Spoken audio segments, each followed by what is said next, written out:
അപ്പുറത്തെ സൈഡ് എന്നോട് ബഡായി ആര്യ ചേച്ചി പറഞ്ഞൊരു കാര്യമാണ്, സാരി ഉടുത്തുന്ന ഒരു ഫംഗ്ഷന് പോകാൻ ഭയമാണ് വിഷ്ണു എന്ന്. ഞാൻ ഉടുത്ത് പോകാറില്ലല്ലോ. ഒന്ന് ആലോചിച്ച് നോക്കിയാൽ നമുക്ക് അങ്ങനെ ഉടുത്ത് പോകാൻ തോന്നാറില്ല, കംഫർട്ടില്ല. എന്തൊക്കെ നോക്കണം പറ, എന്തൊക്കെ നോക്കണം നമ്മൾ വെളിയിലേക്ക് ഇറങ്ങുമ്പോൾ? ഓക്കെ, നമ്മൾ സെലിബ്രിറ്റിയാണ്, നമ്മുടെ അടുത്തേക്ക് ആൾക്കാർ വരും, ശരിയാണ്. എനിക്ക് ഇങ്ങനെ ഇങ്ങനെ ഇങ്ങനെ നിന്ന് എനിക്ക് പോകാൻ പറ്റില്ല. അത് ദാറ്റ് ഈസ് നോട്ട് ഫെയർ അല്ലേ? തിരിച്ചിപ്പോൾ കഴിഞ്ഞ ദിവസം ഞാനൊരു വീഡിയോ കണ്ടു, തിരിച്ച് ക്യാമറ അങ്ങോട്ട് പിടിച്ചപ്പോഴത്തേക്കും അവരുടെ ഫേസ് അവർ മറയ്ക്കുന്നത് കണ്ടോ? അതെന്തുകൊണ്ടാണ്? തിരിച്ചൊന്ന് ആലോചിച്ച് നോക്കിയേ. ഇപ്പം എല്ലാവരും പറയുന്ന ക്ലീഷേ ഡയലോഗാണ്, നിങ്ങളുടെ വീട്ടിൽ അമ്മയും പെങ്ങൾമാരും ഇല്ലേ, അങ്ങനെയല്ലേ ഇങ്ങനെയല്ലേ എന്നൊക്കെ. അതൊക്കെ മാറ്റി നിർത്തി കഴിഞ്ഞാലും സ്വന്തമായിട്ട് തിരിച്ചു നിർത്തി ഞാനിത് എടുക്കുന്നതെന്ന് കാണിക്കാൻ പോലുള്ള ധൈര്യമില്ലാത്ത ആൾക്കാരാണ് നമ്മൾ. അങ്ങനെ ഒരു ആളുടെ പേഴ്സണൽ സ്പേസിലേക്ക് കയറരുതെന്നേ. അത് ഭയങ്കര ഡിസ്റെസ്പെക്ട്ഫുൾ ആണ്. പേഴ്സണൽ സ്പേസ് എന്ന് പറയുന്നത് ഇപ്പം ഞാൻ വിഷ്ണുവിൻ്റെ അടുത്ത് വന്ന് നിൽക്കുമ്പോൾ പോലും വിഷ്ണുവിനായിട്ടുള്ളൊരു പേഴ്സണൽ സ്പേസ് ഉണ്ട്. അത് വിഷ്ണു വെൽക്കം ചെയ്യുവാണെന്ന് വിഷ്ണുവിൻ്റെ ബോഡി ലാംഗ്വേജിൽ നിന്ന് എനിക്ക് മനസ്സിലാവുമ്പോൾ മാത്രമേ ഞാൻ വിഷ്ണുവിനെ ടച്ച് ചെയ്യാനോ വിഷ്ണുവിനൊരു ഷൈക്ക് ഹാൻഡ് തരാനോ അറ്റ്ലീസ്റ്റ് എന്തെന്ന് പറഞ്ഞൊന്ന് ഹഗ് ചെയ്യാനോ പാടുള്ളൂ. അല്ലാതെ നമ്മളൊരു ഡിസ്റ്റൻസിൽ നിൽക്കുമ്പോൾ എത്ര സെലിബ്രിറ്റീസ് അല്ലേ, എത്ര അറിയാവുന്ന ആൾക്കാർ ഓൺലൈൻ മീഡിയക്കാരോട് ഞാൻ വെൽക്കമിങ് ആണെന്ന് പറഞ്ഞ് നിൽക്കില്ല ആരും. എന്നിട്ടും അവർ അത്രയും ക്ലോസ് ആയിട്ട് വന്ന് നിൽക്കുമ്പോൾ നമുക്കത് ശരിയല്ല. അതേപോലെ തന്നെ വേറൊരു നെഗറ്റീവ് സൈഡുണ്ട്, ഇതെല്ലാം ചെയ്ത് നിന്ന് കൊടുക്കുന്ന ആൾക്കാരുമുണ്ട്. അപ്പോൾ നമ്മൾ രണ്ടും പറയണം. അപ്പോൾ ഇത് ഓക്കെയാണ്, എനിക്ക് ഓക്കെയാണ്, എനിക്ക് വേണ്ടത് അറ്റൻഷൻ മാത്രമാണെന്ന് പറഞ്ഞ് നിൽക്കുന്ന ആൾക്കാരുമുണ്ട്. അപ്പോൾ ഇത് രണ്ട് കൂട്ടരും ഇരുന്ന് ചിന്തിച്ച് ചർച്ച ചെയ്ത് മാറ്റേണ്ട ഒരു സമ്പ്രദായമാണ്. ഞാൻ എന്തായാലും അതിൽ ഉൾപ്പെടാൻ താല്പര്യപ്പെടുന്നില്ല. കാരണം എനിക്കറിയില്ല, എൻ്റെ ഒരു സമാധാനത്തിന് എനിക്ക് അത് പറ്റില്ല. മാക്സിമം അങ്ങനെ വരുന്ന സാഹചര്യങ്ങളിൽ ഞാൻ എന്താ ചെയ്യണമെന്ന് വെച്ച് കഴിഞ്ഞാൽ, മാക്സിമം പത്തറ്റിക് സിറ്റുവേഷൻ അങ്ങനത്തെ ഒരു കൈൻഡ് ഓഫ് ഡ്രസ്സ് ഇടാതെ മാക്സിമം ശ്രമിക്കും. അതാണ് ഏറ്റവും ചെയ്യാൻ പറ്റുന്ന ഒരു കാര്യം. അറ്റൻഷൻ കിട്ടാത്തിരിക്കുക ഒന്ന് ആലോചിച്ച് നോക്കുക, നമ്മുടെ ഒരു അവസ്ഥ എന്താണെന്നൊന്ന് ആലോചിച്ച് നോക്കുക. അല്ലെങ്കിൽ ചില സാഹചര്യങ്ങൾ അത്രയും മീഡിയാസ് ഉണ്ടെന്ന് അറിയുമ്പോൾ ഞാൻ ഒഴിവാക്കും. അല്ലാതെ ഞാൻ അങ്ങനെ ഒരു ഇൻസെക്യൂർ ആയിട്ടുള്ള ഒരാളായതുകൊണ്ടായിരിക്കും മേ ബി. അങ്ങനെ അല്ലാത്തവർക്ക് കുഴപ്പമില്ല, പബ്ലിക്കലി ഇറങ്ങാനായിട്ട് പ്രശ്നം ഉണ്ടാവില്ല. പക്ഷേ എനിക്കത് ഭയങ്കര പ്രശ്നമാണ്. ഒരു ഇൻസിഡൻറ്റിന് ശേഷമാണ് എനിക്ക് ഇത്രയും എന്താണെന്ന് വെച്ച് കഴിഞ്ഞാൽ, നമ്മളിങ്ങനെ ചെല്ലുമ്പോൾ നമുക്ക് ഫ്രണ്ടിലേക്ക് മുമ്പോട്ടൊന്നും കാണാൻ പറ്റുന്നില്ല. എന്നെ പോലുള്ള ഒരാളാണ് ഇത് കേൾക്കുന്ന ഏതെങ്കിലും മീഡിയ സുഹൃത്തുക്കളുണ്ടെങ്കിൽ ഒന്ന് ജസ്റ്റ് എനിക്ക് വേണ്ടി മാത്രം ശ്രദ്ധിക്കുക. എന്നെ പോലുള്ള ഇത്രയും സോഷ്യൽ ആങ്സൈറ്റി ഉള്ള ഇത് ഇറ്റ്സ് എ മെഡിക്കൽ കണ്ടീഷൻ ഒരാളാണെങ്കിൽ ജസ്റ്റ് ഇമാജിൻ ചെയ്യുക, വിഷ്ണു ഞാനാണെന്ന് വിചാരിച്ചാൽ മതി. വിഷ്ണു ഫ്രണ്ടിലേക്ക് ഇപ്പോൾ ചുറ്റും ക്യാമറാസ് വരുമ്പം എനിക്ക് എന്താ പറ്റുന്നത് വെച്ചാൽ ഞാൻ പറഞ്ഞ പോലെ എൻ്റെ കൈയൊക്കെ മരവിക്കും. എനിക്ക് ഫ്രണ്ടിലേക്ക് വിഷൻ ഇല്ല, എനിക്ക് മുമ്പിൽ കാണാൻ പറ്റുന്നില്ല, എങ്ങോട്ടാണ് നടക്കേണ്ടതെന്ന് അറിയാൻ പറ്റുന്നില്ല. എന്നെ ഗൈഡ് ചെയ്യാൻ ആൾക്കാരുണ്ടെങ്കിലും ഇവരുടെ ഒച്ചയും ബഹളം കാരണം അറിയുന്നില്ല. സോ എല്ലാ സൈഡിൽ നിന്നും മീഡിയാസ് കവർ ചെയ്യുകയാണ്. സോ നമ്മളെ ബോഡി നമ്മളിങ്ങനെ ഷ്രിങ്ക് ചെയ്യാൻ തുടങ്ങും. അതായത് ഞാൻ എന്നെ തന്നെ കവർ ചെയ്യുവാണ്, എനിക്ക് എവിടെയും എന്നെ എക്സ്പോസ് ചെയ്യരുത്, കാണരുത് എന്നുള്ള രീതിയിൽ ഞാൻ എന്നെ തന്നെ ഷ്രിങ്ക് ചെയ്തിട്ട് ഞാൻ എന്തെങ്കിലും പറഞ്ഞാൽ പ്രശ്നമാണോ, ഇവരെന്നോട് ചോദിക്കുന്നത് എനിക്ക് കേൾക്കുന്നുണ്ട്, എനിക്ക് റെസ്പോണ്ട് ചെയ്യാൻ പറ്റുന്നില്ല. അപ്പോഴായിരിക്കും അവിടെ നിന്ന് വരണം അങ്ങോട്ടാണ് വരേണ്ടത്. അപ്പം നമ്മൾ അങ്ങോട്ട് ചെയ്യുമ്പോൾ ഇവർ ഇമ്മീഡിയറ്റ്ലി അങ്ങോട്ട് മാറും. അപ്പോൾ നമ്മുടെ വിഷൻ വീണ്ടും കട്ടാവും. സോ നമ്മൾ മെൻ്റലി അവിടെ സ്ട്രെസ്ഡ് ആവുകയാണ്. നമ്മുടെ തലയ്ക്കകത്ത് ഇങ്ങനെ കുറേ ബ്ലാക്ക് ഔട്ട് കുറേ ഇങ്ങനെ പടക്കങ്ങളായിട്ട് പൊട്ടിച്ചുകൊണ്ടിരിക്കുക. അപ്പോൾ ഈ സൗണ്ട് കാരണം നമുക്കൊന്നും ചുറ്റി നടക്കണമൊന്നും അറിയില്ല. എന്നിട്ട് നമ്മളൊരു സ്റ്റേജ് ഉണ്ട്, നമ്മൾ ഇവരെല്ലാം മാറിയിട്ട് നമ്മൾ പിന്നെ ആരും ഇല്ലാത്തൊരു സ്റ്റേജിലേക്ക് എത്തുമ്പോൾ ആ ഒരു മൊമെൻറ്റിലേക്ക് എത്തും. It's A condition. അത് എല്ലാവർക്കും ഓക്കെ ആയിരിക്കുമെന്ന് എനിക്കറിയത്തില്ല, പക്ഷേ എനിക്കതൊരു ശ്വാസം മുട്ടണ അവസ്ഥയാണ്. ഇപ്പോഴാണ് എനിക്കത് ഭയങ്കരമായിട്ട് കൂടിയത്. ആഫ്റ്റർ ദാറ്റ് ഇൻസിഡൻ്റ് ആണ് എനിക്ക് ഇത്രയും പ്രശ്നമായത്. ഇപ്പോഴും ഓവർകം ചെയ്യാൻ അതിനൊന്ന് ശേഷം ശ്രദ്ധിച്ചാൽ അറിയാം, ഞാൻ വളരെ റെയറായിട്ടേ ഞാൻ ഈ മീഡിയാസിന് മുമ്പിൽ എത്തിയിട്ടുള്ളൂ. കാരണം ഞാൻ സ്റ്റിൽ അതിനെ റിക്കവർ ചെയ്യാൻ ശ്രമിച്ചുകൊണ്ടിരിക്കുക. അപ്പോൾ ഉള്ള പ്രശ്നം എന്ന് വെച്ച് കഴിഞ്ഞാൽ, നമുക്കിപ്പോൾ എനിക്ക് പല ഫുഡിനും അലർജി ഉണ്ട്. അപ്പോൾ ഡോക്ടർ പറഞ്ഞിട്ടുണ്ട് ഇന്ന അലർജി ഉള്ള സാധനം, ഫോർ ലൈക്ക് ഇപ്പം ഷ്രിമ്പ് ആണെങ്കിൽ ചെമ്മീൻ കഴിക്കുമ്പോൾ ഗ്രേസിന് ചെമ്മീൻ കഴിക്കണമെന്ന് തോന്നുന്നുണ്ടെങ്കിൽ, ഗ്രേസിന് ഇന്ന അലർജി ഉണ്ടെന്ന് അറിയാവുന്ന ഒരാൾ ഗ്രേസിൻ്റെ കൂടെ ഉണ്ടെങ്കിൽ അത് കഴിക്കാൻ പാടുള്ളൂ. അല്ലെങ്കിൽ എന്താണ് ബോഡി റിയാക്ട് ചെയ്യാൻ പോകണമെന്നും ഗ്രേസിന് എന്താണ് ആ സമയത്ത് വരാൻ പോകണമെന്നും പ്രെഡിക്റ്റ് ചെയ്യാൻ പറ്റില്ല. ചിലപ്പോൾ ഇങ്ങനെ നമുക്ക് ശ്വാസം മുട്ടി നമ്മൾ ചിലപ്പോൾ സ്പോട്ടിൽ ബ്ലാക്ക് ഔട്ട് ആവും. അപ്പോൾ അടുത്ത് നിൽക്കുന്ന ആൾക്ക് അറിയണം ഇത് കഴിച്ചുകൊണ്ടാണ്, എന്നാലേ അതിനനുസരിച്ചുള്ള നമുക്ക് എന്തെങ്കിലും മെഡിക്കൽ സഹായങ്ങൾ കിട്ടത്തുള്ളൂ. അതേപോലെ ഞാൻ ഇങ്ങനത്തെ ഒരു അതേ സംഭവം ഇവിടെ വരുവാണെന്ന് വെച്ചാൽ, എനിക്ക് ആ സമയത്ത് എന്തെങ്കിലും വന്ന് പറ്റിക്കഴിഞ്ഞിട്ടുണ്ടെങ്കിൽ എന്താന്ന് പറഞ്ഞ് നിങ്ങൾ എന്നെ ഹെൽപ്പ് ചെയ്യും? അതുകൊണ്ടാണ് ഞാൻ പറയുന്നത് മീഡിയ സുഹൃത്തുക്കളോട് എനിക്ക് കുറച്ച് ശ്വാസം വിടാനുള്ള ഒരു സ്പേസ് തന്നു കഴിഞ്ഞാൽ ഞാൻ ഓക്കെ ആയിരിക്കും. അല്ലെങ്കിൽ എനിക്കറിയത്തില്ല എന്താ അവിടെ സംഭവിക്കുക. അല്ലെങ്കിൽ ചിലപ്പോൾ ഞാൻ ചെന്നിട്ട് ഞാൻ അതുപോലെ തിരിച്ചു പോകും. അങ്ങനെ ചില സാഹചര്യങ്ങൾ ചെയ്താലോ എന്നൊരു ആലോചിച്ച് പോയിട്ടുണ്ട്. പക്ഷേ നമ്മുടെ ജോലി ഒന്ന് ആലോചിച്ച് നോക്കി, ഈ ജോലിക്ക് അത് വേണം, അവരുടെ അറ്റൻഷൻ വേണം, അവരും നമ്മളെ ഹെൽപ്പ് ചെയ്യുന്നുണ്ട്, അല്ലെങ്കിൽ പടം പ്രൊമോട്ട് ചെയ്യാൻ എല്ലാം ചെയ്യുന്നുണ്ട്. എല്ലാം ഒരു അണ്ടർസ്റ്റാൻഡിങ്ങിലും എല്ലാം ഒരു ബാലൻസിൽ പോകണം അല്ലേ? ആ ബാലൻസിൽ പോകുമ്പോഴാണ് അതിൻ്റെ ഒരു ബ്യൂട്ടി. അല്ലെങ്കിൽ വേസ്റ്റ് ബിൻ വെച്ചിട്ട് സൈഡിൽ കൊണ്ട് വേസ്റ്റ് ഇടുന്ന അവസ്ഥയാണ്. നമ്മൾ ആ വേസ്റ്റ് ബിൻ യൂസ് ചെയ്താലേ ആ വേസ്റ്റ് ബിന്നിൻ്റെ ഒരു ഗുണമുള്ളൂ. അല്ലെങ്കിൽ അതിൻ്റെ പ്രോപ്പറായിട്ട് ആ സാധനം നമ്മൾ അതുപോലെ യൂസ് ചെയ്യണ്ടേ? ഫോൺ കേസ് മേടിച്ചിട്ട് കേസ് ഇട്ട് ഹലോ എന്ന് പറഞ്ഞിട്ട് കാര്യമില്ലല്ലോ. കേസിൻ്റെ ഉള്ളിൽ ഫോൺ വന്നാലേ അത് ഉപയോഗിക്കുന്നതുകൊണ്ട് നമുക്ക് പ്രയോജനമുള്ളൂ. സോ നല്ല ടീച്ചറായിരുന്നല്ലേ, കുറെ എക്സാമ്പിളൊക്കെ പറഞ്ഞെടുത്തിട്ട്. ഈശ്വര ഭയങ്കര ബോറിംഗ് ആണ്. അല്ല നൈസ് നൈസ്. നമുക്ക് ഇപ്പോൾ ലെജൻസിനൊക്കെ അടുത്ത് കിട്ടിയിട്ട് നമ്മൾ വിചാരിക്കും ഇവരിൽ നിന്ന് കുറേ കാര്യങ്ങളൊക്കെ പഠിക്കാം, നമുക്ക് എക്സ്ട്രാക്ട് ചെയ്തെടുത്ത് ജീവിതത്തിൽ അല്ലെങ്കിൽ സിനിമയിൽ ഉപയോഗിക്കാം എന്നൊക്കെ. പക്ഷെ ലിറ്ററലി ആ സമയത്ത് അത് നമുക്ക് പറ്റില്ല. പക്ഷേ ഇൻവോളണ്ടറിലി ചിലപ്പോൾ ഏതെങ്കിലും ഒരു ഘട്ടത്തിൽ അത് നമ്മളെ ഹെൽപ്പ് ചെയ്യും. എനിക്കറിയാം ഗ്രേസ് വിചാരിച്ചിട്ടുണ്ടാവും ചിലപ്പോൾ നമുക്ക് കണ്ടപ്പോൾ പഠിക്കാൻ പറ്റുമെന്ന്, പക്ഷെ ചിലപ്പോൾ അത് നടന്നിട്ടുണ്ടാവില്ല. പിന്നെ അത് ഹെൽപ്ഫുൾ ആയി. അങ്ങനെ ഒരു അനുഭവം ഉണ്ടോ? മമ്മൂക്കയുടെ കൂടെ വർക്ക് ചെയ്യുമ്പോഴുള്ള ഏറ്റവും വലിയ പ്ലസ് പോയിന്റ് എന്ന് പറഞ്ഞു കഴിഞ്ഞാൽ അഭിനയമൊക്കെ മാറ്റി നിർത്തി കഴിഞ്ഞാൽ നമുക്ക് അദ്ദേഹത്തിൻ്റെ കൂടെ കുറച്ച് ക്വാളിറ്റി സമയം സ്പെൻഡ് ചെയ്യാൻ പറ്റും. അതെല്ലാ ആക്ടേഴ്സും ചെയ്യുന്നതാണോന്ന് അറിയില്ല. മമ്മൂക്ക അങ്ങനെ പോയി വാനിലൊന്നും പോയിരിക്കുന്ന ആളല്ല. കൂടെ അവിടെ ആരെങ്കിലും ഉണ്ടെങ്കിൽ അവരൊക്കെ ഇട്ടിരുന്ന് വർത്താനം പറഞ്ഞ് അങ്ങനെ ഒരു എൻവയോൺമെന്റ് അദ്ദേഹം ക്രിയേറ്റ് ചെയ്യും. Just A comfort space.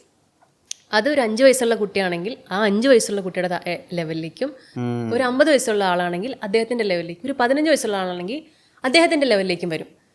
അത് എല്ലാവർക്കും ചെയ്യാൻ പറ്റുന്ന ഒരു കാര്യമല്ല. എനിക്ക് ഒരു രീതിയിലേ സംസാരിക്കാൻ അറിയുള്ളൂ. അത് 5 വയസ്സാണെങ്കിലും 50 വയസ്സാണെങ്കിൽ എനിക്ക് ഒരു രീതിയിൽ സംസാരിക്കാൻ അറിയുള്ളൂ. പക്ഷെ മമ്മൂക്ക അങ്ങനെയല്ല. മമ്മൂക്ക ഞാൻ ശ്രദ്ധിച്ചിട്ടുണ്ട്. ഞാൻ ഇത്ര നെർവസ് ആണ്, ഞാൻ ഭയങ്കര സ്ട്രെസ്ഡ് ആയിട്ട് ഇരിക്കണമെന്ന് പറഞ്ഞപ്പോൾ മമ്മൂക്ക എന്നെ കംഫർട്ടാക്കാൻ വേണ്ടി ഇല്ലാത്ത ചളികളും ഇല്ലാത്ത കോമഡികളും ഒക്കെ പറഞ്ഞ് എന്നെ ചിരിപ്പിക്കാനും കംഫർട്ടാക്കാനും ശ്രമിച്ചിട്ടുണ്ട്. അതേ മൊമെന്റ് ഞാനങ്ങ് മാറിക്കഴിയുമ്പോൾ അദ്ദേഹത്തിൻ്റെ സുഹൃത്തുക്കൾ വരുമ്പോൾ സ്പോട്ടിൽ അദ്ദേഹം ചർച്ച ചെയ്യുന്ന വിഷയങ്ങൾ എന്ന് പറഞ്ഞാൽ നമ്മൾ കേൾക്ക പോലും ഇല്ലാത്ത കാര്യങ്ങളാണ് അദ്ദേഹം ചർച്ച ചെയ്യുന്നത്. ഒരു മിനിറ്റ് ഇരുന്ന് കഴിഞ്ഞാൽ വിഷ്ണു ഒരു പുതിയ ഒരു 50 കാര്യങ്ങളും നമുക്ക് അദ്ദേഹത്തിൻ്റെ അടുത്ത് പഠിക്കാൻ പറ്റും. ഞാൻ ഇൻഫർമേഷൻ എന്ന് പറഞ്ഞാൽ ഞാൻ ഞെട്ടിപ്പോയൊരു സംഭവമുണ്ട്. സോറി, ബ്രേക്ക് ചെയ്യല്ല, ഇപ്പം അല്ല ഞാൻ പറയാൻ പറ്റില്ല. അതായത് നമുക്കൊരു ഗ്രൂപ്പ് ഇൻ്റർവ്യൂവിന് വന്നതാണ്. നമുക്ക് മറ്റേ ഈ മൈക്ക് വെച്ചിട്ട് പറഞ്ഞു എന്താ മൈക്കല്ലേ വെച്ചിരിക്കുന്നത്? അല്ലടോ, ഈ മൈക്കിനൊരു ഇൻപുട്ടുണ്ട്, ഇത് വെച്ചാൽ കുറച്ചും കൂടി ക്ലാരിറ്റി കിട്ടും. അതായത് നമ്മുടെ കോളർ മൈക്കിൻ്റെ അവിടെ നിന്ന് എക്സ്ട്രാ വേറൊരു മൈക്കും കൂടി വെച്ച് കഴിഞ്ഞിട്ടുണ്ടെങ്കിൽ അതിന് കുറച്ചും കൂടി ക്വാളിറ്റിയിൽ നിങ്ങൾക്ക് സൗണ്ട് റിസീവ് ചെയ്യാൻ പറ്റുമെന്ന്. വർക്ക് ചെയ്യണം, ഞങ്ങളത് ചിന്തിച്ചിട്ടില്ല.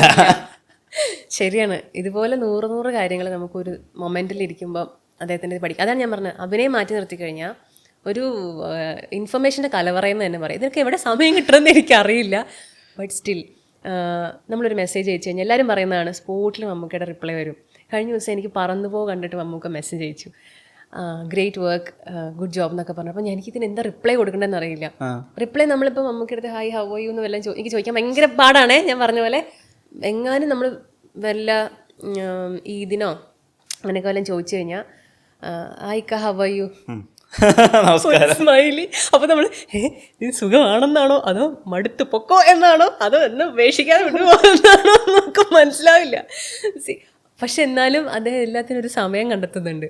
ആര് മെസ്സേജ് അയച്ചാലും ആദ്യമേ ഞാൻ മമ്മൂക്കയുടെ അടുത്ത് നമ്മൾ നമ്പർ ചോദിക്കണത് ഭയങ്കര റെയറാ. എനിക്ക് നമ്പർ തരുമെന്നൊക്കെ ചോദിക്കാൻ എനിക്ക് ഭയങ്കര ബുദ്ധിമുട്ടാണ്. എൻ്റെ മനസ്സിലായോ അവർക്ക് നമ്പർ ഞാൻ താല്പര്യം ഇല്ലെങ്കിലോ. അപ്പോൾ ഞാൻ മമ്മൂക്കയുടെ അടുത്ത് റോഷാക്ക് അവസാനമായി ഷൂട്ട് കഴിഞ്ഞു, 1 മാസത്തോളം ഷൂട്ടിങ് കഴിഞ്ഞിട്ട് അവസാനത്തെ ദിവസം നമുക്ക് നമ്പർ, എൻ്റെ നമ്പർ കേരളത്തിൽ കൊച്ചു കുട്ടികളുടെ കയ്യിൽ വരുന്നുണ്ടെന്ന് പറഞ്ഞു. അപ്പോൾ ഞാൻ പറഞ്ഞു നമ്പർ തരാം, ജോർജിനോട് ചോദിച്ചാൽ പോരാന്നില്ലെന്ന് ചോദിച്ചു. അപ്പോൾ അതും എനിക്ക് പ്രശ്നമായി, ജോർജിനോട് പോയി നമ്പർ ചോദിക്കാൻ. നമുക്ക് അനുവദിച്ചാൽ പോയി ചോദിച്ചാൽ മതി എന്നുള്ളതാണ് എൻ്റെ മനസ്സിൽ. അങ്ങനെ നമുക്ക് നമ്പർ തന്നു. അന്നോട്ട് മെസ്സേജ് അയക്കും, ഇടയ്ക്ക് വല്ല ഇതിനോ ഓണത്തിനോ ഒക്കെ മെസ്സേജ് അയക്കും. അപ്പോൾ സ്പോട്ടിൽ റിപ്ലൈ ഉണ്ടാവും. ഞാൻ സർജറി കഴിഞ്ഞപ്പോഴത്തേക്കും മമ്മൂക്ക എനിക്ക് മെസ്സേജ് അയച്ചു. അപ്പോൾ എനിക്ക് എന്താ റിപ്ലൈ കൊടുക്കേണ്ടതെന്ന് അറിയില്ല. നേരിട്ട് കാണാൻ എനിക്ക് സംസാരിക്കാനായിട്ട് ഓക്കെയാണ്, അല്ലാതെ എനിക്ക് എന്താ റിപ്ലൈ കൊടുക്കേണ്ടതെന്ന് അറിയില്ല. ടെൻഷനാണ്, ഞാനിത് കൊടുത്തത് എങ്ങനെ എടുക്കുമോ ഇത്. അതുകൊണ്ട് മാക്സിമം എനിക്ക് റോഷാക്ക് കഴിഞ്ഞിട്ട് ഒരു ദിവസം ഒരു കോള് വന്നു. അപ്പോൾ ഞാൻ നോക്കുമ്പോൾ മമ്മൂക്ക, ഇനി വല്ല ട്രൂ കോളറിൽ വേറെ ആരെങ്കിലും സേവ് ചെയ്തിട്ട് വിളിച്ചേക്കാണ്. എനിക്ക് മമ്മൂക്ക എന്നെ വിളിക്കേണ്ട ഒരു കാര്യമില്ല, എനിക്കിത് എടുക്കണോ ഇല്ലയോ എന്ന് അറിയാൻ പാടില്ല. ഞാൻ ഏതോ ഷോപ്പിംഗ് മോളിൽ നിൽക്കുക. പക്ഷേ ഞാൻ പറയും ഇതാരാ വിളിക്കണേ? അപ്പോൾ അവർ മമ്മൂക്ക എടുക്കണോ? എന്നിട്ടാണ് ഞാൻ എടുത്തത്. കാരണം എനിക്ക് തന്നെ അറിയില്ല, ഞാൻ സേവ് ചെയ്ത് വെച്ചേക്കുന്നത് ഒറിജിനൽ എന്നറിയാം. പക്ഷെ സ്റ്റിൽ എന്നെ വിളിക്കേണ്ട കാര്യം എന്തിരിക്കുന്നു? വിളിച്ച വേറൊന്നുമല്ല, പടം കണ്ടിട്ട് ഫാമിലി എന്ത് പറഞ്ഞു, റോഷാക്ക് കണ്ടിട്ട് വേറെ ആരെങ്കിലും വിളിച്ചിട്ട് നല്ലതെന്ന് പറഞ്ഞു, അതിന്റെ റെസ്പോൺസ് എന്താണെന്ന് നമ്മുടെ സൈഡിൽ നിന്നും കൂടെ അറിയാൻ വേണ്ടി വിളിച്ചതാണ്. അപ്പൊ അങ്ങനത്തെ വേറൊരു സൈഡും ഉണ്ട്. അപ്പം റാം സാറിനോട് ചോദിച്ചു കഴിഞ്ഞിട്ടുണ്ടെങ്കിൽ റാം സാർ മമ്മൂക്കയെ പറ്റി പറയാനേ നേരമുള്ളൂ. അതിന് പറയാൻ വേണ്ടി മാത്രമേ നേരമുള്ളൂ. മമ്മൂക്കയെ പറ്റി ഒരു എപ്പിസോഡ് വേണമെങ്കിൽ റാം സാറിനോട് ചെയ്യാം. ഞാൻ അതുകൊണ്ട് പറയുവാണ്, ജസ്റ്റ് പറഞ്ഞു. അപ്പോൾ ഒരു ദിവസം മലയാള സിനിമകളെ ഭയങ്കരമായിട്ട് ഫോളോ ചെയ്യുന്ന ആളാണ് റാം സാറ്. അപ്പോൾ ഞാൻ ഇങ്ങനെ സംസാരിച്ചപ്പോഴത്തേക്കും പറഞ്ഞു, ഗ്രീസ് ഉങ്ക தெரியுமா பேரன்பு பண்ணும்போது மம்முக்கா வந்துட்டாரு. ஸோ ஃபர்ஸ்ட் ஷோட்டில் நமக்கு நிறைய சண்டை. ഭയങ്കര, ഞാൻ തമിഴ് പറഞ്ഞല്ലോ, ഞാൻ തമിഴ് പറഞ്ഞു. ரொம்ப சண்டை. அப்போ ഞാൻ പറയാം എന്താ റാം സാർ എന്താ പ്രശ്നം? ഈ பெரிய ஈகோ கிளாஷ் தான், அவர் பெரிய நடிகர், நான் ஒரு டைரக்டர், ஸோ നമുക്ക് நிறைய சண்டை இருந்துச்சு. അപ്പോൾ സൺഡേ എല്ലാം ചൊല്ലിയാச்சு. Okay sir. അപ്പോൾ ഞാനിങ്ങനെ ഇതാണോ സൺഡേ? Okay fine. പക്ഷെ നമുക്കിവിടെ അത് വലിയ സൺഡേ അല്ല. ഓക്കെ ഫൈൻ, അങ്ങനെ കഴിഞ്ഞു. അത് കഴിഞ്ഞപ്പോഴത്തേക്കും പറഞ്ഞു അടുത്ത ഷോട്ട് എടുക്കാൻ പോവാണ്. അപ്പോൾ നമുക്ക് ഇത്തിരി വഴക്കിൻ്റെ ഒരു ഇതിലൊക്കെ നിൽക്കുവാണ്. അപ്പോൾ പറഞ്ഞു ഇങ്ങനെയാണ് ഇൻസിഡൻറ്റ്. അപ്പോൾ എന്താ சார் நம்ம பண்ண போகிற ஷாட் என்னன்னா சார் நீங்கள் வந்து ஒரு டொமேட்டோ இருக்குது, டொமேட்டோ கட் பண்ணுற சீன் தான். அப்படி எப்படி கட் பண்ணணும்? அப்புறம் இப்படி கட் சார், நீங்கள் ஏதாவது கட் பண்ணுங்க சார் அப்படி சொல்லிட்டு റാം സാർ പോയി. ഇപ്പോൾ ഇവർക്കിടയിൽ ആ ഒരു ചകടേ സാധനമുണ്ട്. അങ്ങനെ പോയിട്ട് ഇപ്പോൾ റാം സാർ ഇച്ചിരി ഡള്ളായിട്ട് ഇരിക്കുവാണ്. വഴക്കമുണ്ടായല്ലോ ഫസ്റ്റ് ഷോട്ട്. അപ്പോൾ ഫസ്റ്റ് ഷോട്ട് മമ്മൂക്ക ഇല്ലാതെയാണ് റാം സാർ എടുത്തത്. അതിൻ്റെ എന്തോ ആണെന്ന് തോന്നുന്നു, എനിക്ക് കൃത്യമായിട്ട് ഓർമ്മയില്ല. അപ്പോൾ ആ ക്ലാസ്സിൽ ഇരുന്നിട്ട് സാർ ആക്ഷൻ പറഞ്ഞു. മമ്മൂക്ക ഈ ടൊമാറ്റോ കട്ട് ചെയ്തു എന്ന് പറഞ്ഞു. ടൊമാറ്റോ ഇങ്ങനെ കട്ട് ചെയ്തു. അപ്പോൾ റാം സാർ പറയാം, ரைஸ் உங்களுக்கு தெரியுமா? எனக்கு தெரியாது. அந்த மொமெண்ட்டில் நான் என்கிட்டே சோறு சொன்னேன், சும்மா ஒரு டொமேட்டோ கட் பண்ணுற ஷோட்டு தான். அந்த ஷோட்டு முடிஞ்சதுக்கப்புறம் இந்த படம் இவர் இல்லாமல் யாராலும் பண்ண முடியாது. ഒന്ന് ആലോചിക്കുക, ഒരു വേറെ റിയാക്ഷൻ ഇല്ല, ഡയലോഗ് ഇല്ല, ഒന്നുമില്ല, ഒരു തക്കാളി കട്ട് ചെയ്യുന്ന ഒരു ഷോട്ട്. അപ്പോൾ ഞാൻ പറയാം, അപ്പം റാം സാർ പറഞ്ഞു എനിക്ക് പിന്നെ ഇതിന് നമ്മളൊരു സോറി ചോദിക്കുക, നമ്മളൊരു റിയലൈസേഷൻ ഉണ്ടല്ലോ നമുക്ക്, നമ്മൾ ചെയ്തു പോയത് വേണ്ടായിരുന്നു എന്നുള്ളൊരു സാധനം. അതായത് മറ്റൊരാളുടെ ഒരു റിസൾട്ടോ അല്ലെങ്കിൽ വേറെ അയാൾ ചെയ്യുന്നൊരു പ്രവൃത്തി കണ്ടിട്ട് ഞാനത് ഇങ്ങനെ റിയാക്ട് ചെയ്യണ്ടായിരുന്നു എന്ന് നമുക്ക് തോന്നിപ്പോണൊരു സംഭവം ഉണ്ടല്ലോ, റിഗ്രറ്റ്. അത് റാം സാർ പറയാം, എനിക്കത് കഴിഞ്ഞപ്പോഴത്തേക്കും എനിക്ക് എന്താ ചെയ്യേണ്ടതെന്ന് എനിക്കറിയില്ല. ഞാൻ മമ്മൂക്കോട് പറഞ്ഞു നമുക്ക് ഇത്രയേ ഉള്ളൂ എന്ന് പറഞ്ഞു. നമുക്ക് ഇത്രയേ ഉള്ളൂ ഷോട്ട്. നമുക്ക് ഇത്രയേ ഉള്ളൂ പൊക്കോളം പറഞ്ഞു. മമ്മൂക്കയെ പറ്റി പറയാനാണെങ്കിൽ നമുക്ക് ഇങ്ങനെ വാതോരാതെ സംസാരിച്ചുകൊണ്ടിരിക്കാം. മമ്മൂക്ക പറഞ്ഞിട്ടുണ്ട് അധികം ഓവറാക്കണ്ട, നിർത്തിക്കോളാൻ പറഞ്ഞിട്ടുണ്ട്. ഒരു സിനിമ അല്ല ഒരു ഇന്റർവ്യൂവിൽ ഞാൻ മമ്മൂക്ക വെള്ളം പോലെയാന്ന് പറഞ്ഞപ്പോൾ മീഡിയയിൽ വന്നു മമ്മൂക്ക വെള്ളമാണ്, മമ്മൂക്ക ഫുൾ ടൈം വെള്ളമാണെന്ന് പറഞ്ഞു. മമ്മൂക്ക എന്നെ ചീത്ത പറഞ്ഞായിരുന്നു. മമ്മൂക്ക ചീത്ത പറഞ്ഞു, അനാവശ്യമായിട്ട് ഒരു സ്ഥലത്ത് പോയി നിന്ന് മമ്മൂക്ക വെള്ളമാണെന്നോ അങ്ങനെ ഒന്നും പറയാൻ നിൽക്കണ്ട. ആ ഒരു മെസ്സേജോടുകൂടി ഞാൻ നിർത്തി. ഇനി നല്ലതല്ലാത്ത ഒരു കാര്യം ഞാൻ പറയില്ല. ഏതോ ഒരു ഇന്റർവ്യൂ, അന്ന് റിട്ടൺ ഇന്റർവ്യൂസിന്റെ കാലമാണ്, കുറെ കാലം അത് വീഡിയോ ഇന്റർവ്യൂ ആയിരുന്നു. ഇതല്ല വെള്ളമല്ല, ഇത് പണ്ടെടുത്തൊരു ഇൻസിഡന്റാ. ഏതൊരു ഫേമസ് ഡയറക്ടറാണ് ആൾ ഇങ്ങനെ പറഞ്ഞു മമ്മൂക്കയ്ക്ക് അഭിനയം എന്നാൽ ഭ്രാന്താണ്. അതിൽ അഭിനയം മാത്രമായി മമ്മൂക്കയ്ക്ക് ഭ്രാന്താണ്. അദ്ദേഹത്തിനെ പറ്റി പറയാനാണെങ്കിൽ നമുക്ക് ഒരുപാടുണ്ട്. കണ്ടന്റ് നടക്കാനാണെങ്കിൽ നമുക്കിങ്ങനെ മീഡിയാസിന് ഒത്തിരി ഉണ്ട്. അതിൽ നമ്മൾ പറയുന്ന ഒരു കാര്യം ഇവരെടുത്തിടുന്നത് വേറൊരു കാര്യം എന്ന് മാത്രമേ ഉള്ളൂ. പക്ഷെ he's such A sweet personality. നമുക്ക് ഭാവി ഉർവശിയാണ്. Cut that. പക്ഷെ അത് ഓൺ ചെയ്യുക, ആ ഒരു ഹാപ്പിനെസ്. സ്റ്റിൽ നമ്മൾ ഒരാളെ പറ്റി നല്ലത് പറയാൻ നമ്മൾ എടുക്കുന്ന ആ ഒരു മൊമെന്റ് എന്ന് പറയുന്നത് നമ്മുടെ ലൈഫിൽ വളരെ വാല്യുബിൾ ആയിട്ടുള്ള ഒരു സമയമാണ്, അല്ലേ? നമ്മൾ സംസാരിക്കുന്ന നമ്മുടെ സ്വരവും നമ്മുടെ നാവും നമ്മുടെ സമയവും അത് നമ്മുടെ മാത്രമാണ്. അത് വേറൊരാൾക്ക് വേണ്ടി നമ്മൾ പറയുമ്പം അയാൾ ആ ചെയ്യുന്നത് ഭയങ്കര വാല്യുബിൾ ആയിട്ടുള്ളൊരു കാര്യമാണ്. സോ അങ്ങനെ ഒരു ദിവസം ഞാൻ എത്ര പേരെ കാണുന്നുണ്ട്, എത്ര ആൾക്കാർ വന്ന് എന്നോട് ഇഷ്ടമാണെന്ന് പറയുന്നുണ്ട്. അത് നമ്മൾ ഓൺ ചെയ്യുക, അവരുടെ ആ ഹാപ്പിനെസ് നമ്മൾ അങ്ങ് എടുക്കുക. അത് എടുത്തിട്ട് അന്നത്തെ ദിവസം ഫുൾ അതൊരു മാലയായിട്ട് കോർത്ത് അങ്ങ് ഇടുക എന്ന് ഇമാജിൻ ചെയ്ത് കഴിഞ്ഞാൽ അന്നത്തെ ദിവസം ഭയങ്കര ഹാപ്പി ആയിട്ട് പോകും. ഇനി തൊട്ടടുത്ത ദിവസം ആരും പറഞ്ഞില്ലെങ്കിലും അടുത്ത ദിവസം ഞാൻ ആൾക്കാരെ കാണുമല്ലോ, അല്ലെങ്കിൽ അടുത്ത ദിവസം നല്ല പരിപാടി ചെയ്യാൻ പോവാണല്ലോ, അടുത്തൊരു ദിവസം എനിക്ക് ഉണ്ടല്ലോ. ഇങ്ങനെ നമുക്ക് ഹാപ്പി ആയിട്ടിരിക്കാൻ ഒരുപാട് കാര്യങ്ങളുണ്ട്. Still we need money. നമുക്ക് നല്ല വീട് വേണം, ജോലി വേണം, എല്ലാം നമുക്ക് വേണം. ജോലി ഇല്ലാതെ ഇരിക്കുന്ന ഒരാളാണെങ്കിൽ at least you have healthy body എന്ന് പറഞ്ഞ് നമുക്ക് ആശ്വസിക്കാം. ആൻഡ് ഇപ്പം ജോലിയും ഇല്ല, പൈസയും ഇല്ല, ഒന്നുമില്ലെന്ന് വിചാരിച്ചിരിക്കുകയാണെങ്കിൽ അറ്റ്ലീസ്റ്റ് നിങ്ങൾക്ക് ഹോസ്പിറ്റലിൽ പോകേണ്ട ഒരു അവസ്ഥ ചിലപ്പോൾ ഉണ്ടായിരുന്നു വരില്ല. നിങ്ങൾ വീട്ടിലിരിക്കുവാണ്, ഒന്ന് ആലോചിച്ച് നോക്കുക, വേറെ എന്തെങ്കിലും ഒരു വലിയ അസുഖമായിട്ട് നിങ്ങൾ ഹോസ്പിറ്റലിൽ പോവുകയാണെങ്കിൽ ജോലിയും ഇല്ല, പൈസയും ഇല്ല, ഒന്നുമില്ല, ആ ഒരു അവസ്ഥ ആലോചിക്കുക. അങ്ങനെ നമുക്ക് അന്ന് നമ്മൾ ഊണ് കഴിച്ചു, നമുക്ക് അന്ന് ചോറെങ്കിലും കിട്ടി, അന്ന് ഊണെങ്കിലും കഴിക്കാൻ പറ്റുന്നുണ്ട്. അങ്ങനെ നമുക്ക് ഗ്രേറ്റ്ഫുൾ ആയിട്ടിരിക്കാൻ പറ്റുന്ന ഒത്തിരി കാര്യങ്ങളുണ്ട്. നമ്മൾ കാണുന്നില്ലെന്ന് മാത്രമേ ഉള്ളൂ. 2 കൈയുണ്ട്, 2 കാലുണ്ട്, നമുക്ക് 2 കണ്ണുണ്ട്. ഇതിനെയൊക്കെ പറ്റി തന്നെ നമുക്ക് ഗ്രേറ്റ്ഫുൾ ആയിട്ടിരിക്കാം. സ്റ്റിൽ എല്ലാ ദിവസവും രാവിലെ എണീക്കുമ്പം ആ കിടക്കുന്ന ബെഡിനോടെങ്കിലും ഒരു താങ്ക് യു പറയുക. അന്നത്തെ ദിവസം സുഖമായിട്ട് ഉറങ്ങാൻ പറ്റിയല്ലോ. നമ്മൾ ഈ കൊച്ചി കൂടെ പോകുമ്പോൾ എത്ര പേര് റോഡ് സൈഡിൽ കിടക്കുന്നുണ്ട് അല്ലേ, കൊതുകടിയും കൊണ്ട്, ഒരു പുതപ്പ് പോലും ഇല്ലാതെ. അപ്പം അന്നത്തെ ദിവസം രാവിലെ എണീക്കുമ്പോൾ ആ തലയോണയോടെങ്കിലും ഒരു താങ്ക്സ് പറയുക. അന്ന് സുഖമായിട്ട് എന്നെ കിടത്തിയല്ലോ എന്നോർത്തൊരു താങ്ക്സ് പറയുമ്പോൾ നമുക്ക് ഒത്തിരി കാര്യങ്ങളുണ്ടെന്നേ ഗ്രേറ്റ്ഫുൾ ആയിട്ടിരിക്കാൻ. എപ്പോഴും നോർമലി ആൾക്കാർ പറയും നിങ്ങൾ ഭയങ്കര സെലിബ്രിറ്റി ആയതുകൊണ്ടാണ് നിങ്ങൾക്ക് ഒരു പ്രിവിലേജ്, നിങ്ങളെ ക്യൂവിൽ കയറ്റിവിടുന്നു, അല്ലെങ്കിൽ നിങ്ങൾ ഭയങ്കര ലക്ഷറി ആയിട്ട് ജീവിക്കുന്നു. ഇതൊന്നും ഇല്ലാതിരുന്ന ഒരു സമയവും എല്ലാവർക്കും ഉണ്ട്. എല്ലാവരും വായിൽ സ്വർണ്ണക്കരണ്ടിയായിട്ട് ജനിച്ചവരല്ല. ഓരോ സമയവും എടുത്ത് ഓരോ സ്റ്റെപ്പ് എടുത്തിട്ടാണ് എല്ലാവരും ഓരോ റേസിൽ വിൻ ചെയ്യണത്. ഒറ്റയ്ക്കൊരു റേസ് വിൻ ചെയ്യാൻ പറ്റുന്ന വിഷ്ണു തോന്നുന്നു അതിനൊരു സാക്രിഫൈസ് ഉണ്ട്. ഇല്ല, ഒറ്റയ്ക്ക് ഒരാൾക്കും റേസ് വിൻ ചെയ്യാൻ പറ്റില്ല. നമ്മൾ സ്ട്രഗിൾ ചെയ്തിട്ടാണ്. ഇപ്പോൾ ഒരു സർവേ നടത്തി കഴിഞ്ഞാൽ സിനിമയിലേക്ക് വരാൻ താല്പര്യമുള്ള എത്ര പേരെ കാണാൻ പറ്റും? എത്ര പേരെ കാണാൻ പറ്റും? അതിൽ എത്ര പേര് ഫസ്റ്റ് സ്റ്റെപ്പ് വെച്ചിട്ടുണ്ടാവും, എത്ര പേര് സെക്കൻഡ് സ്റ്റെപ്പ് വെച്ചിട്ടുണ്ടാവും? Still we are going. ഇപ്പോഴും മമ്മൂക്കയോട് ചോദിച്ചാൽ മമ്മൂക്ക എന്താ പറയുന്നത്? ഞാൻ പഠിച്ചുകൊണ്ടിരിക്കുന്നേ ഉള്ളൂ എന്നാണ് പറയുന്നത്, അല്ലേ? അത് ചിലപ്പം അദ്ദേഹം നമുക്ക് വിചാരിക്കും ഒരു ഇന്റർവ്യൂവിന് വേണ്ടി പറഞ്ഞാൽ അല്ല. അദ്ദേഹത്തിനൂടെ വർക്ക് ചെയ്യുമ്പോൾ നമുക്ക് കാണാം സ്റ്റിൽ ഡയറക്ടറിനോട് ചോദിക്കുന്നത് എനിക്ക് എന്താ ചെയ്യേണ്ടതെന്ന് അറിയില്ല, പറഞ്ഞു തരുമെന്ന്. നമ്മൾ സീരിയസ്ലി മമ്മൂക്കയാണോ ഇത് ചോദിക്കുന്നത് എന്ന് നമുക്ക് തോന്നിപ്പോകുന്നുണ്ട്. എനിക്ക് എക്സാമ്പിൾ പറയാൻ എൻ്റെ പ്രൊഫഷൻ ഇതായതുകൊണ്ട് അതേ പറ്റുന്നുള്ളൂ, അതുകൊണ്ടാണ് ഞാൻ പറയുന്നത്.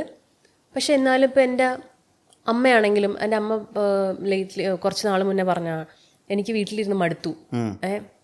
അപ്പം അതിന് മുമ്പേ അമ്മ ജോലിക്ക് പോയിക്കൊണ്ടിരുന്ന സമയത്ത് അമ്മ പറഞ്ഞു എനിക്ക് വീട്ടിലിരിക്കാൻ ഒരു നിമിഷം ഒരു സമയമില്ല, ജോലി ചെയ്ത് മടുത്ത് ഞാൻ എന്ന് പറഞ്ഞൊരു സമയം ഉണ്ടായിരുന്നു. അപ്പോൾ ഞാൻ അമ്മയോട് ചോദിച്ചു, അമ്മ ഒരു 6 കൊല്ലം മുന്നേ അമ്മ പറഞ്ഞത് ഓർമ്മയുണ്ടോ? എനിക്ക് നടുവ് നിവർത്താൻ പോലും പറ്റുന്നില്ല, വീട്ടിൽ വരുമ്പോൾ നീ ഇങ്ങനെയൊക്കെ കാണിച്ചു വെക്കല്ലേ, മര്യാദയ്ക്ക് ഞാൻ പറഞ്ഞ പണി ചെയ്യുന്ന പറഞ്ഞൊരു കാലം ഉണ്ടായിരുന്നു അമ്മയ്ക്ക്.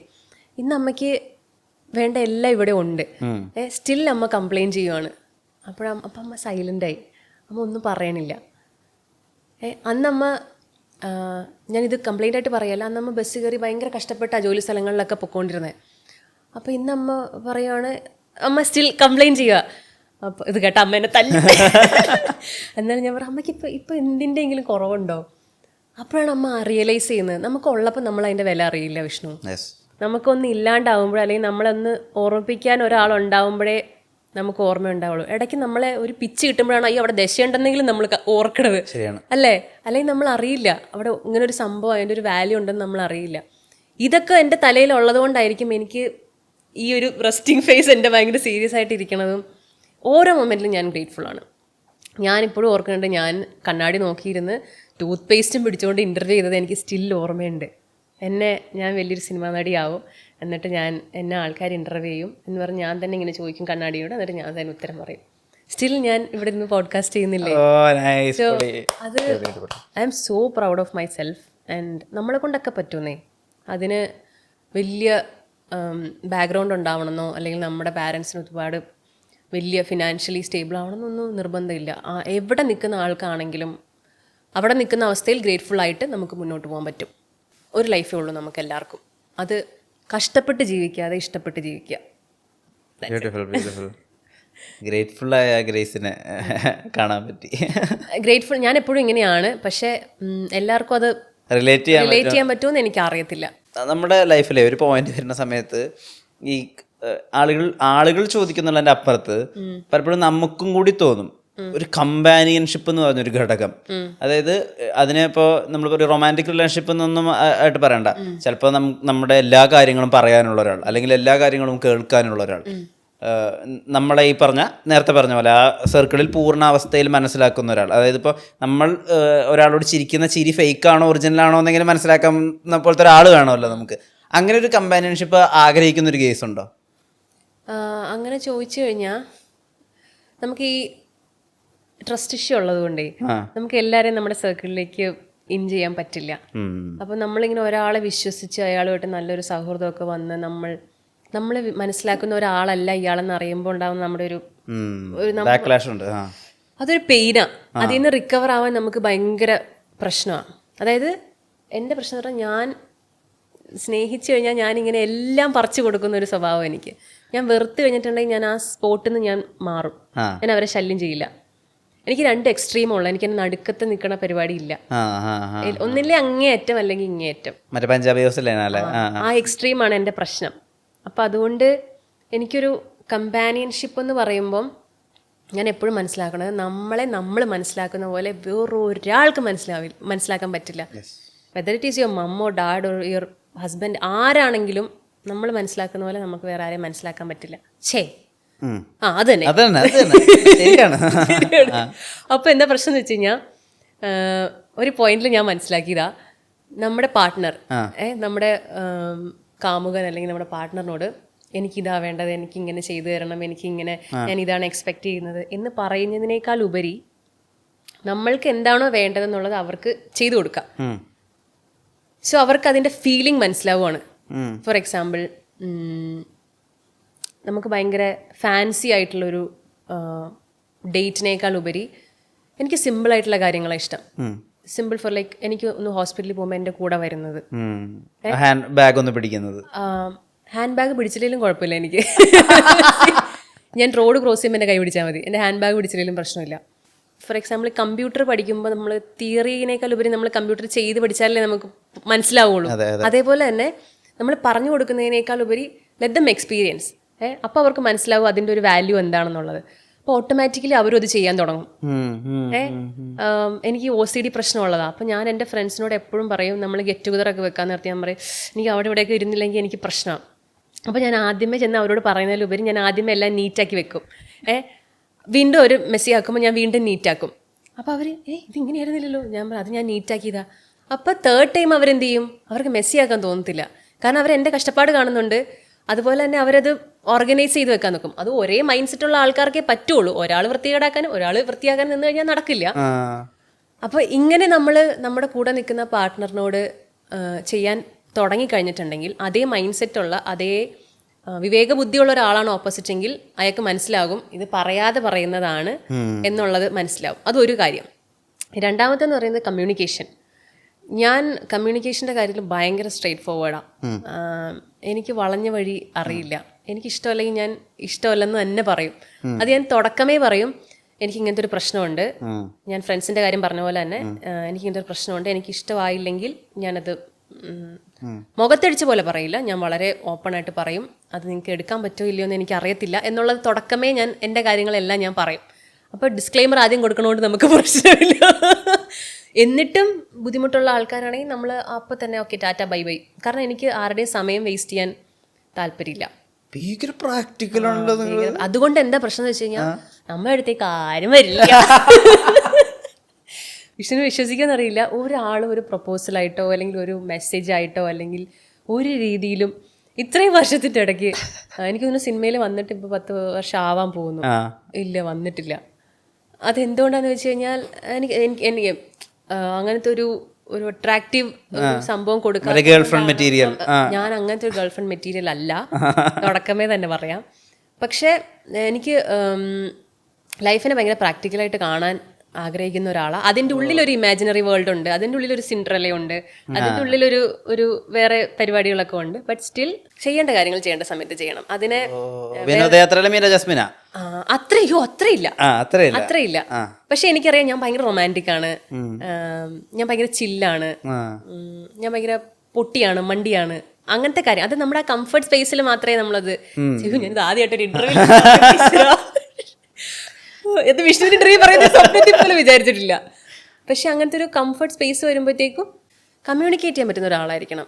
അത് മാത്രമേ എനിക്കുള്ളൂ. Communication and genuinity. അതായത് നമുക്ക് ഈ ട്രസ്റ്റ് ഇഷ്യൂ ഉള്ളത് കൊണ്ട് നമ്മളെ ഒരാളെ വിശ്വസിച്ച് അങ്ങ് അൾട്ടിമേറ്റ് ആണ് നമ്മുടെ വിശ്വാസം എന്ന് പറയുന്നത്. അത് ബ്രേക്ക് ആവുമ്പോൾ ലോയൽറ്റിയുടെ ഒരു ചെറു പോയാൽ തീർന്നല്ലേ. കാരണം ഞാൻ അങ്ങനെ ഒരു റിലേഷൻഷിപ്പിലേക്ക് ആവുമ്പോൾ ഞാൻ എൻ്റെ A to Z ഓപ്പൺലി പറയുന്ന ഒരാളാണ്. അപ്പോൾ അത് തിരിച്ച് ഞാൻ എക്സ്പെക്റ്റ് ചെയ്യുന്നില്ല. അത് വേറെ വശം. എന്നോട് പറയണമെന്ന് എനിക്ക് നിർബന്ധമില്ല. പറഞ്ഞാലും പറഞ്ഞില്ലെങ്കിലും പാസ്റ്റ് ഈസ് പാസ്റ്റ് എന്നുള്ള അതിൽ വിശ്വസിക്കുന്ന ഒരാളാണ്. പറഞ്ഞില്ലെങ്കിൽ എനിക്ക് പ്രശ്നമില്ല, പക്ഷെ അറ്റ് ദ മൊമെൻറ്റ്, ആ മൊമെൻറ്റ് തൊട്ട് പിന്നെ അങ്ങോട്ടുള്ളതിൽ നമ്മൾ കള്ളം കാണിക്കാൻ പാടില്ല. അതുകൊണ്ട് തന്നെ ഒരുപാട് റിലേഷൻ ബ്രേക്കപ്പ് ആയിട്ടുണ്ട്. അപ്പോൾ അതിനെ റിലേഷൻ പോലും വിളിക്കാൻ പറ്റുമെന്ന് എനിക്ക് തോന്നുന്നില്ല. ആദ്യത്തെ ഒരു മീറ്റിംഗ് 2 മീറ്റിംഗ് തന്നെ നമ്മൾ ബൈ, അത് റിലേഷൻ അല്ലല്ലോ, ജസ്റ്റ് ഡേറ്റിംഗ് മാത്രമല്ലേ, അതിൽ ബൈ പറഞ്ഞു പോയിട്ടുണ്ട്. പക്ഷേ എനിക്കറിയത്തില്ല, ഞാൻ ഭയങ്കര ഡിഫിക്കൽട്ട് ആയിട്ടുള്ളൊരു പേഴ്സണാലിറ്റിയാണ്. അപ്പൊ ഫിലിംസ് ഇൻഫ്ലുവൻസ് ഒന്നും വന്നില്ല? ഇല്ല ഇല്ല അല്ലേ, മറ്റേ ലവ് അറ്റ് ഫസ്റ്റ് സൈറ്റ് ആ സാധനം അതില്ല എനിക്ക്. ആ സാധനം ഇല്ല, അതൊക്കെ ഓഫായി കിടക്കുക സ്വിച്ചൊക്കെ. അതൊക്കെ മെയിൻ്റനൻസിന് പോകേണ്ട ഒരു സമയമില്ലേ. അത് എനിക്ക് തോന്നുന്നത് നമ്മളെ ഈ ഉത്തരവാദിത്തത്തിലേക്ക് കയറി കഴിയുമ്പം എനിക്ക് ഭയങ്കരമായിട്ട് റിലേറ്റ് ചെയ്യാൻ പറ്റുന്നത്, എനിക്ക് ബോയ്സ്, അതായത് ഈ വീടൊക്കെ നോക്കുന്ന ചില ആൺകുട്ടികളൊക്കെ ഇല്ലേ, ഉത്തരവാദിത്തമുള്ള, എനിക്ക് അവരോട് ഭയങ്കര റെസ്പെക്റ്റാണ്. എനിക്കെന്ന് വെച്ചാൽ ഞാൻ എൻ്റെ വീട്ടിൽ അങ്ങനത്തെ ഒരു ഫിഗർ ഞാൻ ആയതുകൊണ്ട് എനിക്ക് ചില ആൺകുട്ടികൾ പറയും ഈ പെങ്ങളെ കെട്ടിക്കണം, വീട് വെക്കണം. എനിക്കങ്ങനെ കാണുമ്പോൾ ഞാൻ ഇങ്ങനെ തൊഴുതി കാല് കഴുകി വെള്ളം കുടിച്ചോട്ട്, കാരണം അത്രയ്ക്ക് റെസ്പെക്റ്റ് എനിക്ക്. കാരണം ഒന്ന് ആലോചിച്ച് വെക്കും, ഒരു ആൺകുട്ടി ഉണ്ടായി, അവൻ അത്രത്തോളം ഡ്രീമിൽ നിൽക്കുന്ന അവസ്ഥയിലും അവൻ്റെ ലൈഫ് സെറ്റിൽ ആക്കുന്നതിന് മുന്നേ അവനെ പെങ്ങളെ കെട്ടിക്കണം. ആ പെങ്ങളെ കെട്ടിക്കുന്ന കല്യാണ ദിവസം അവർ നിൽക്കുന്ന ദിപ്പുണ്ട് സ്റ്റിൽ അല്ലേ, വേർത്ത് കുളിച്ച് വേറെ ആരെന്ത് വന്നാലും പുള്ളി ഇങ്ങനെ ഒരു മരം പോലെ ഇങ്ങനെ നിൽക്കണം. അവരുടെ റെസ്പോൺസിബിലിറ്റി ആണ് എന്ന് പറയുമ്പോഴും എനിക്ക് അവരോട് ഭയങ്കര റെസ്പെക്റ്റാണ്. അത് ഒരു നമ്മൾ അറിയാതെ നമ്മുടെ തലയിൽ വരുന്ന ഒരു ഉത്തരവാദിത്വമാണ്. നമ്മൾ അറിഞ്ഞുകൊണ്ട് വരുന്നതല്ല, ബട്ട് അത് എൻജോയ് ചെയ്യുന്ന ആൾക്കാരും ഉണ്ട്. ഞാൻ എൻ്റെ പെങ്ങളുടെ കല്യാണം ഞാൻ നടത്തുമെന്ന് പറയുന്ന, അല്ലെങ്കിൽ എൻ്റെ ഫാമിലി ഞാൻ ടേക്ക് കെയർ ചെയ്യുന്നുള്ളൊരു സംഭവം ഉണ്ട്. അത് which is good.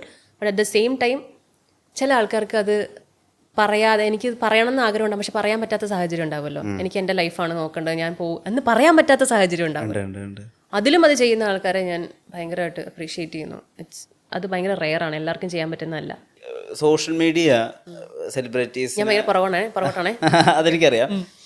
Social media സെലിബ്രിറ്റീസുമായിട്ടുള്ള interaction വനിതാ തിയേറ്ററിൽ പ്രിവ്യൂ വയ്ക്കുന്നതുകൊണ്ട് ഭയങ്കരമായിട്ട് കൂടി. അതിന് കുറേ പോസിറ്റീവ്സ് ആയിട്ടുണ്ട്, ഒരുപാട് നെഗറ്റീവ്സ് ആയിട്ടുണ്ട്. എനിക്ക് ചോദിക്കാനുള്ളത് ഗ്രേസ്, ഇത് പരസ്പരം അങ്ങോട്ടും ഇങ്ങോട്ടുള്ള ഒരു ബാർട്ടർ സംവിധാനം പോലെ അത് നീങ്ങാൻ തുടങ്ങിയിട്ട് കുറേ കാലമായി. അതായത് ആർട്ടിസ്റ്റുകളെ ഓൺലൈൻ മീഡിയ ഭയങ്കരമായിട്ട് സെലിബ്രേറ്റ് ചെയ്യും, തിരിച്ച് ആർട്ടിസ്റ്റുകളെ എന്താ പറയുക വേറെ രീതിയിൽ എക്സ്പ്ലോയിറ്റ് ചെയ്യുന്നതിന് ഓൺലൈൻ മീഡിയ പഴി കേൾക്കും. ഇത് ശരിക്കും ആരാ നല്ല സ്റ്റാൻഡ് എടുക്കേണ്ടത്? കാരണം ഇപ്പോൾ ഓൺലൈൻ മീഡിയ ആളുകളെ ഷൂട്ട് ചെയ്യുന്നു എന്നുള്ള കാര്യങ്ങൾ അവിടെ നിൽക്കുമ്പോഴും ഈ ഓൺലൈൻ മീഡിയനെ നന്നായി യൂസ് ചെയ്യുന്ന ആളുകളുണ്ട്. അവരുടെ പല പരിപാടികൾക്ക് പോയി അവരുടെ ലൈഫ് അപ്ഡേറ്റ്സ് കൊടുക്കുകയും ചെയ്യുന്ന ആളുകളുണ്ട്. അപ്പോൾ ഇവരെ ടിഷ്യൂ പേപ്പർ പോലെ ഉപയോഗിക്കുന്ന ആളുകളുണ്ട്, അപ്പുറത്ത് ഇതുണ്ട്. ഇത് ശരിക്കും ഇതിനെന്താ ഗ്രേസ് എന്താ വിചാരിക്കുക അതിനെ പറ്റിയിട്ട്? തുടക്കത്തിൽ ഇത് നമ്മളെ കളിയാക്കുന്ന പരിപാടിയാണെന്ന് തുടക്കത്തിൽ എനിക്ക് തോന്നിയായിരുന്നു. ഇത്രയും മൊബൈൽ ക്യാമറ മാത്രമല്ല ഈ വനിതാ വിനീതയിൽ പോകുമ്പോൾ, എസ്പെഷ്യലി ഞാൻ പറയാൻ കാരണം ചോദിച്ചുകൊണ്ടാണ്, നമുക്ക് എൻജോയ് ചെയ്യാൻ പറ്റുന്നില്ല സിനിമേനെ. ഞാൻ അതുകൊണ്ട് എൻ്റെ 1-2 പ്രിവ്യൂസിനൊക്കെ ഞാൻ പോയി കഴിഞ്ഞിട്ട് നമുക്ക് ജെനുവിൻ ആയിട്ടുള്ള റിയാക്ഷൻ അല്ല അവിടെ നിന്ന് കിട്ടുന്നതെന്ന് എനിക്ക് ചില സമയത്ത് തോന്നിയിട്ടുണ്ട്. സ്റ്റിൽ അത്രയും മീഡിയാസ് ഉള്ളതുകൊണ്ടും നമ്മൾ കവർ ചെയ്യേണ്ടതുകൊണ്ടും കണ്ടന്റ് കൊടുക്കേണ്ടതുകൊണ്ടും നമ്മൾ പറയുന്ന ഒരു കാര്യമുണ്ട്. അതല്ലാതെ നമ്മളോട് ചോദിക്കുമ്പോൾ നമ്മൾ കൊടുക്കുന്ന മറുപടി 2-2 ആണ്. അതൊരു കാര്യം. അതല്ലാതെ ഈ ക്യാമറയ്ക്ക് പുറകിൽ നിന്ന് വീഡിയോ എടുത്തിടുന്ന ചില ആൾക്കാരും ഉണ്ടല്ലോ. സ്റ്റിൽ ഓക്കെ, നമുക്ക് നമ്മുടേതായിട്ടുള്ള ഒരു സ്റ്റാൻഡുണ്ട്, നമ്മുടെ രാജ്യത്ത് നമുക്ക് അഭിപ്രായം പറയാനുള്ള സ്വാതന്ത്ര്യമുണ്ട്. സ്വാതന്ത്ര്യം ഓക്കെ, വിഷ്ണുവിൻ്റെ അഭിപ്രായം പറയുന്നു. അത് വിഷ്ണുവിനെ കേൾക്കാൻ ഇരിക്കുന്ന 1-2 സുഹൃത്തുക്കളോടോ ഫാമിലിയോടോ വിഷ്ണു പറയുമ്പോൾ വിഷ്ണുവിനറിയാം വിഷ്ണു പറയുന്നത് അവർ കേൾക്കുമെന്ന്. അവർ എടുത്താലും എടുത്തില്ലെങ്കിലും അറ്റ്ലീസ്റ്റ് വിഷ്ണു പറയുന്ന കേൾക്കുന്ന ഒരു ധാരണയുണ്ട്. ഇതല്ലാതെ നമ്മളൊരു മീഡിയയുടെ മുമ്പിൽ നിന്ന്, അല്ലെങ്കിൽ യൂട്യൂബ് ചാനൽ പർട്ടിക്കുലർ നമ്മൾ ഓൺ ചെയ്യുന്ന യൂട്യൂബ് ചാനലിൽ നമ്മൾ പറയുമ്പോൾ എൻ്റെ അഭിപ്രായമാണ്, എൻ്റെ സ്വാതന്ത്ര്യമാണ്, നിങ്ങൾ കേൾക്കണമെങ്കിൽ കേട്ടാൽ മതി എന്ന് പറയുമ്പോൾ അതിന് മോണിറ്റൈസ് ചെയ്ത് കാശ് വാങ്ങിക്കുന്നുണ്ട്. അതിന് ആഡ് ഇട്ട് അവരത് കാശ് വാങ്ങിക്കുമ്പോൾ അതൊരു ബിസിനസ്സാണ് അല്ലേ? അതൊരു ബിസിനസ്സാണ്. അതിനെങ്ങനെ എടുക്കും നമ്മൾ? അപ്പോൾ എന്ന് വെച്ച് കഴിഞ്ഞാൽ അവർ ചെയ്യുന്നത് ഓരോ പടത്തിനെയും പോയി കണ്ടിട്ട് അവരതിനെ വിറ്റിട്ട് അവർ കാശ് വാങ്ങിക്കും. Because they are doing the same thing അല്ലേ? അവരും ചെയ്യുന്ന, നമ്മളും പടം എടുത്തിട്ട് കാശ് ഉണ്ടാക്കുന്ന ബിസിനസ് ചെയ്യുന്നു, അവരും ആ പടം കൊണ്ട് തന്നെ ചെയ്ത് റിവ്യൂ എടുത്ത് അവർ കാശ് വാങ്ങിക്കുന്നില്ലെങ്കിൽ ഓക്കെ പറയാം ഞങ്ങളുടെ അഭിപ്രായമാണ്, നിങ്ങൾ എങ്ങനെ ചെയ്യുന്നു. അവർ സ്റ്റിൽ അവർക്കറിയാം പോസിറ്റീവ് പറഞ്ഞു കഴിഞ്ഞിട്ടുണ്ടെങ്കിൽ ഇത് എവിടെയും ആൾക്കാരിലേക്ക് എത്തൂലെന്ന് അറിയാം. അതുകൊണ്ട് അവർ നെഗറ്റീവ് പറഞ്ഞിട്ട് അതിനെ മോണിറ്റൈസ് ചെയ്ത് അതിന് പേയ്മെന്റ് അവർക്ക് കിട്ടുന്നു. അങ്ങനെ നോക്കുമ്പോൾ അത് ഫെയർ അല്ല അല്ലേ? അത് എനിക്ക് ചില റിവ്യൂസൊക്കെ കാണുമ്പോൾ നമുക്ക് തോന്നും നമുക്കത് കണ്ടപ്പോൾ അത്രയും വീടായിട്ട് തോന്നിയില്ലല്ലോ, ഇത്രയും അതിനെ തരം താഴ്ത്തണമായിരുന്നോ എന്ന് നമുക്ക് തോന്നും. അപ്പോൾ നമ്മൾ ഇതിൻ്റെ ഉള്ളിൽ നിൽക്കുമ്പോൾ നമുക്കറിയാം ആരൊക്കെ എവിടെയൊക്കെ എന്തൊക്കെ ചെയ്തിട്ടാണ് ഇവരിതിങ്ങനെ പറയുന്നതെന്ന് നമുക്ക് ഉള്ളിൽ നിൽക്കുമ്പോൾ ഓക്കെ. കൃത്യമായിട്ട് നമുക്കറിയാം. പക്ഷെ നമ്മളത് എവിടെയും പോയി പറയില്ല, കാരണം അത് പറഞ്ഞിട്ട് പ്രത്യേകിച്ച് ഒന്നും ചെയ്യാനില്ല. രണ്ട് സൈഡും നമ്മൾ ബ്ലെയിം ചെയ്യണം. ഇത് പേയ്മെൻറ്റ് വാങ്ങിച്ച് ചെയ്യുന്നവരുണ്ട്, പേയ്മെൻറ്റ് ചോദിച്ച് ചെയ്യുന്നവരുണ്ട്. അപ്പം നമ്മളിത് ഇത് കാണുന്ന നോർമൽ ഓരോ ഓഡിയൻ ഇത് മനസ്സിലാക്കുന്നില്ല. അവർക്ക് ഇതിൻ്റെ ഉള്ളിൽ നടക്കുന്ന ഒരു ചരടുവലി അവർക്ക് അറിയില്ല. ഇത് പറയാനാണെങ്കിൽ ഇത് അത്യാവശ്യം വലിയൊരു ടോപ്പിക്കാണ്. പക്ഷെ എനിക്ക് ആരെയും ഹേർട്ട് ചെയ്യാൻ താല്പര്യമില്ല. ചില റിവ്യൂസൊക്കെ കാണുമ്പോൾ നമുക്ക് തോന്നും ഇത്രയും വേണ്ടായിരുന്നു എന്ന് തോന്നും. ഇതൊരു വാശിപ്പുറത്ത് ചെയ്യുന്ന പോലെയൊക്കെ നമുക്ക് ഫീൽ ചെയ്യും. അതിനും അവർക്ക് മോണിറ്റൈസ് ചെയ്ത് പേയ്മെൻറ്റ് കിട്ടുന്നുണ്ടെന്ന് അറിയുമ്പോൾ അത് കുറച്ചെങ്കിലും ഒരു മനസാക്ഷി രണ്ട് സൈഡിൽ നിന്നും വേണ്ടേന്ന് ആലോചിക്കാറുണ്ട്. ഒരു സൈഡിൽ നിന്ന് ഞാൻ ഒരാളെ മാത്രം ബ്ലെയിം ചെയ്യുന്നില്ല, രണ്ട് സൈഡിൽ നിന്നും വേണ്ടേന്ന് ആലോചിക്കാറുണ്ട്. Medias they are doing their job, അതുപോലെ തന്നെ നമ്മളും നമ്മുടെ ജോലി ചെയ്യുന്നില്ലേ.